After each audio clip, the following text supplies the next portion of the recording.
Hello students, welcome to online classes of advance senior secondary school मुडाल। अभी हम पढ़ने जा रहे हैं class 12th health and physical education. इसके हम पहले चैप्टर में आए हुए हैं जिसका नाम आपको पता है, शारीरिक पुष्टि एवं सुयोग्यता। तो आज हम कुछ सुयोग्यता के बारे में पढ़ेंगे। वैसे शारीरिक पुष्टि और सुयोग्यता लगभग समान समान है, मगर थोड़ा सा डिफरेंट है, वो हम आज क्लियर करेंगे। तो सुयोग्यता सुयोग्यता किन तत्वों में विद्वान है, अर्थात वे कौन से भाग हैं जिनसे हम पूर्ण रूप से सुयोग्यता प्राप्त कर सकते हैं।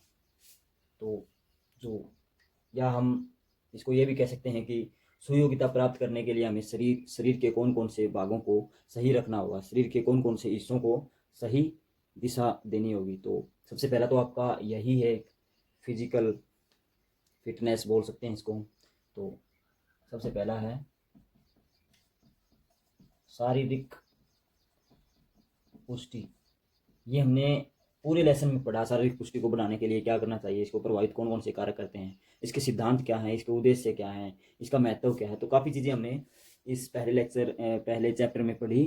तो शारीरिक पुष्टि का आप समझ गए होंगे कि शरीर को सही रखने के लिए हम जो भी क्रियाएं, व्यायाम, एक्सरसाइज करते हैं वो एक शारीरिक पुष्टि को बढ़ावा देती हैं। और उसके साथ साथ कुछ और भी तत्व जुड़े हुए हैं जो मेंटल और मानसिक तौर पर, भावनात्मक, सामाजिक, वो भी एक प्रभाव डालते हैं। मगर मुख्य रूप से हम यहाँ पर सुयोग्यता के बारे में पढ़ रहे हैं, तो हमें अलग अलग इनको पार्टों में डिवाइड करना होगा। तो शारीरिक पुष्टि उसका एक भाग है।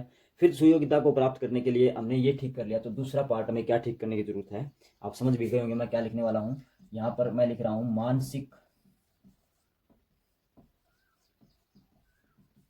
मानसिक पुष्टि।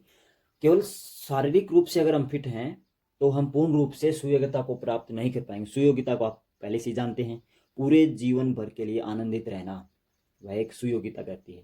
अर्थात जीवन जीने की वह योग्यता जो हमें पूर्ण रूप से प्रसन्न, आनंदित और खिलखिलाता हुआ महसूस होने दे, तो उसको हम सुयोग्यता कहेंगे। तो इसके लिए हमें मानसिक रूप से भी फिट रहना होगा।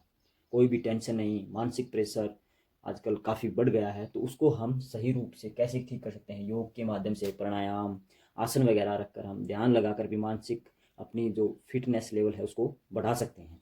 तीसरा मैं लिख रहा हूँ यहाँ पर भावनात्मक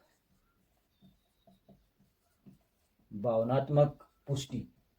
पुष्टि का अर्थ आप जानती हैं, फिटनेस। तो भावनात्मक पुष्टि हमें कैसे रखनी है, शारीरिक और मानसिक पुष्टि हमने सही कर ली, अपने भावों को भी हमने कंट्रोल करना पड़ेगा। सुख, दुख, गुस्से में, प्रेम में हमें बिल्कुल कंट्रोल में रहना है। दुख आ जाए तो हमें ज़्यादा दुखी नहीं होना है, सुख में अगर हमें हद से ज़्यादा सुख खुश भी नहीं होना है। तो यह एक भावनात्मक फिटनेस हमारा दर्शाएगा कि किन स्थितियों में हम अपने शरीर को एक संतुलित, एक न्यूट्रल पोजीशन में रखें, तो वह एक भावनात्मक पुष्टि होती है। तो यह कुछ कुछ इस अपनी मानसिक पुष्टि है, इसी से इसका जुड़ाव है, ये इसी से संबंधित है। तो एक और है, वह है सामाजिक पुष्टि। समाज में हमारा क्या दायरा है, या उस दायरे में रहकर हम कौन कौन सी अच्छी बातें सीख सकते हैं या कर सकते हैं, वह एक सामाजिक पुष्टि कहलाती है। अगर हमने ये तीनों चीज़ें सही कर ली, मगर हमारे पास सामाजिक पुष्टि नहीं है, तो हम पूर्ण रूप से सुयोग्यता को प्राप्त नहीं कर पाएंगे। क्योंकि शारीरिक, मानसिक और भावनात्मक अगर हम सही हैं, मगर समाज में हमारा लेवल या समाज की दृष्टि से हम सही नहीं हैं, हम अच्छे को अच्छा नहीं कह सकते, या हम दूसरों की जो एक दुख के समय हम उनको कोई लाभ या कोई सहायता नहीं देते, तो एक सामाजिक रूप से हम संपूर्ण व्यक्ति नहीं हैं, तो वह हमें एक अच्छे आनंद में जीवन के लिए प्रेरित नहीं कर सकती। तो सुयोग्यता में कहीं ना कहीं कमी रह जाती है, तो वह कमी हमें सामाजिक रूप से भी अच्छा बनने से पूरी होगी। तो हमें सामाजिक रूप से भी सही, स्वस्थ और लोगों की सहायता करने वाला, और खासकर हम कह सकते हैं एक अच्छा इंसान बनने से हम सामाजिक पुष्टि को भी प्राप्त कर सकते हैं। तो ये कुछ सुयोग्यता के पार्ट थे जिनसे सुयोग्यता प्रभावित होती है, और इन सभी को अगर हम सही रखेंगे तो हम पूर्ण रूप से सुयोग्यता अर्थात वेलनेस को प्राप्त कर पाएंगे। तो यहाँ पर अब हम सुयोग्यता के बढ़ाने के तरीके, सुयोग्यता में वृद्धि कैसे हो, उन पर हम विचार करेंगे। तो मैं यहाँ पर लिख देता हूँ वृद्धि के तरीके।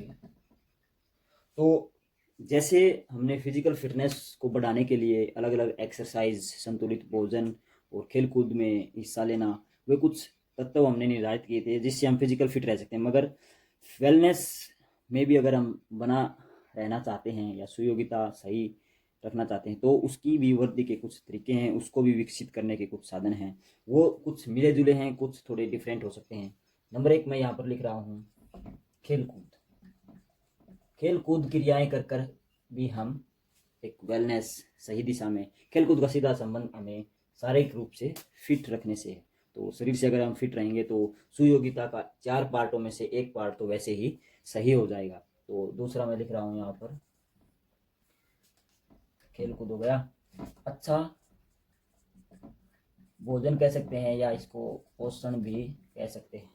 अच्छा पोषण अर्थात अच्छी खाना, एक नॉर्मल भोजन जो हमें उचित सभी प्रकार के जो खनिज तत्व या जो पोषक पदार्थ होते हैं जो शरीर को चाहिए होते हैं वो हम लें तो उससे हमारा शरीर सही रहेगा, हमारा मस्तिष्क भी सही रहेगा। जो हार्मोन बनते हैं शरीर में वो भी सही बनते रहेंगे और उन हार्मोनों से हमारा मस्तिष्क और शरीर दोनों नियंत्रण में रहेंगे। तो तीसरा मैं लिख रहा हूँ जिंदा दिली व मनोरंजन। तो अपने जीवन में हमें आगे बढ़ने के लिए एक मन में साहस, हिम्मत रखनी पड़ेगी। उसको जिंदा दिली बोलते हैं कि कई बार हमें कई समस्याएं घेर लेती हैं, कई दुख आन पड़ते हैं हमारे शरीर पर या अपने परिवार में। तो उस समय हमें एक जिंदा दिली रखनी होगी और उन दुखों को दूर करना होगा। साथ में कोई छोटे मोटे झंझट जीवन में आ जाएं तो उनका हमें मनोरंजन के द्वारा उनसे ध्यान हटाकर अपनी ध्यान को, अपने लक्ष्य को पाने के लिए एक दिशा चुननी पड़ेगी और वह दिशा एक मनोरंजनात्मक सही हो सकती है। बस उसमें दुख का सामवेश नहीं होना चाहिए, समस्याओं का सामवेश ना हो। तो वह हम एक जिंदा दिली व मनोरंजन के साथ आगे बढ़ना चाहिए। 4 नंबर पर मैं लिख रहा हूँ वो आपके फिजिकल फिटनेस में भी था, नशा न करना।